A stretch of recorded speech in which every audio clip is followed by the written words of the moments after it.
Assalamualaikum warahmatullahi wabarakatuh. Perkenalkan, nama saya Siska Saputri, NPM 74.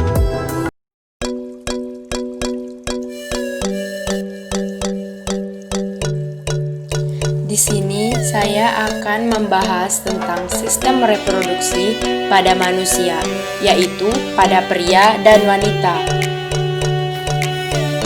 Sistem reproduksi pada manusia merupakan komponen penting dalam menghasilkan keturunan. Sistem reproduksi, baik pada wanita maupun pria, memiliki struktur organ internal dan eksternalnya masing-masing dan fungsi yang berbeda. Awal proses reproduksi manusia terjadi ketika sel sperma dari pria bertemu dengan sel telur wanita, yang umumnya terjadi dalam hubungan seksual. Pertama, saya akan membahas organ-organ reproduksi pada pria beserta penjelasannya. Alat reproduksi pria terdiri dari alat kelamin eksternal dan alat kelamin internal. Alat kelamin eksternal terdiri dari penis, skrotum, testis, dan epididymis. Sedangkan alat kelamin internal terdiri dari vas deferens, vesicula seminalis, saluran ejakulasi, saluran kemih, kelenjar prostat, dan kelenjar bulbu uretra.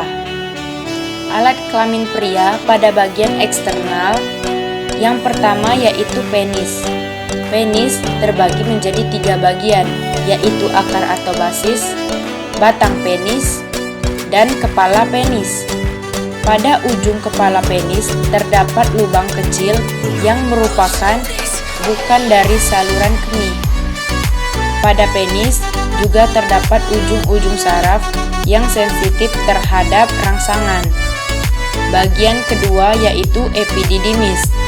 Epididymis merupakan saluran panjang yang terletak di belakang testis.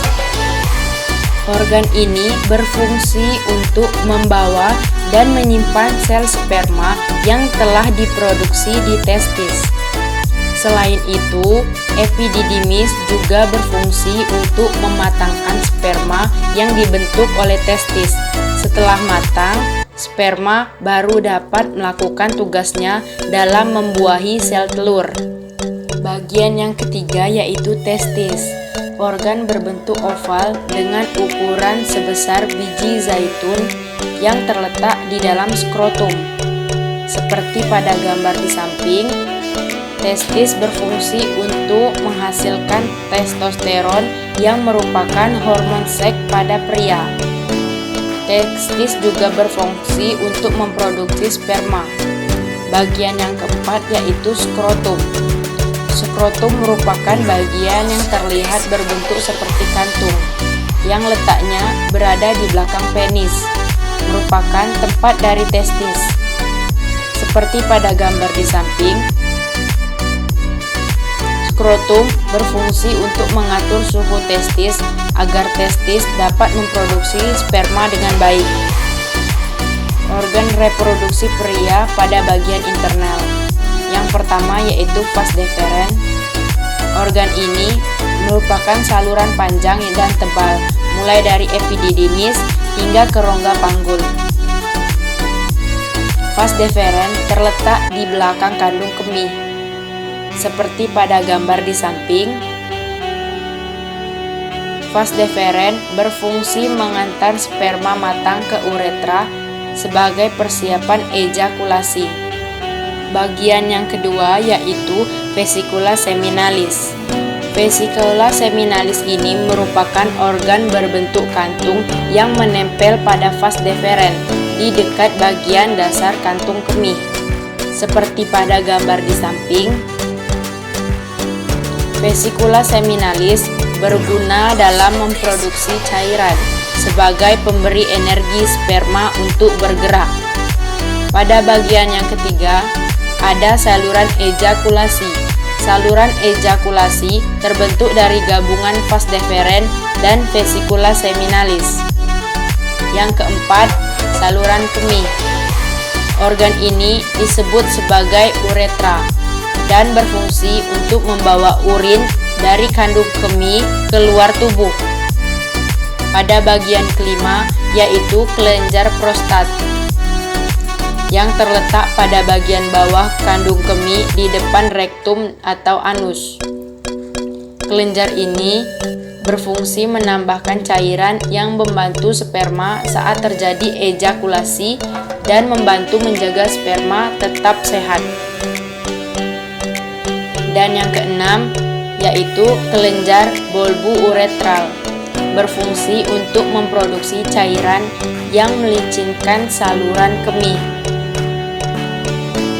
Sekarang kita akan beralih ke sistem reproduksi pada wanita. Sistem reproduksi pada wanita memiliki beberapa bagian dan fungsinya masing-masing. Sistem reproduksi wanita yang perlu kita ketahui yang pertama yaitu vagina. Vagina merupakan saluran yang menghubungkan serviks ke bagian luar tubuh. Letak vagina tepatnya berada di belakang kandung kemih, seperti pada gambar di samping. Fungsi vagina adalah sebagai jalan lahir bayi saat persalinan, serta tempat keluarnya darah saat menstruasi. Bagian yang kedua yaitu rahim atau uterus.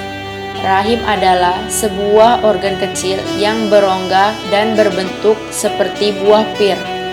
Organ ini berada di antara kandung kemih dan dubur, seperti pada gambar di samping. Bagian bawah rahim merupakan sebuah saluran yang disebut leher rahim. Leher rahim menghubungkan antara vagina dan rahim. Bagian yang ketiga yaitu ovarium. Ovarium adalah kelenjar kecil berbentuk oval yang berada di sisi kanan dan kiri rongga panggul, tepatnya bersebelahan dengan bagian rahim atas, seperti pada gambar di samping. Ovarium berfungsi untuk menghasilkan sel telur dan hormon seks wanita seperti estrogen dan progesteron. Di bagian yang keempat ada tuba Fallopi. Tuba Fallopi adalah dua tabung panjang dan tipis yang membentang dari ujung kanan dan ujung kiri pada bagian atas rahim ke ujung ovarium, seperti pada gambar di samping. Organ ini berfungsi sebagai saluran untuk sel telur bergerak dari ovarium menuju ke rahim. Dan bagian yang kelima ada vulva.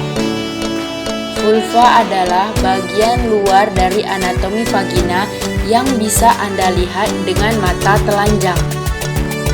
Bagian ini terdiri dari labia majora, labia minora, dan klitoris. Sekian materi yang saya bawakan, yaitu tentang sistem reproduksi pada pria dan wanita.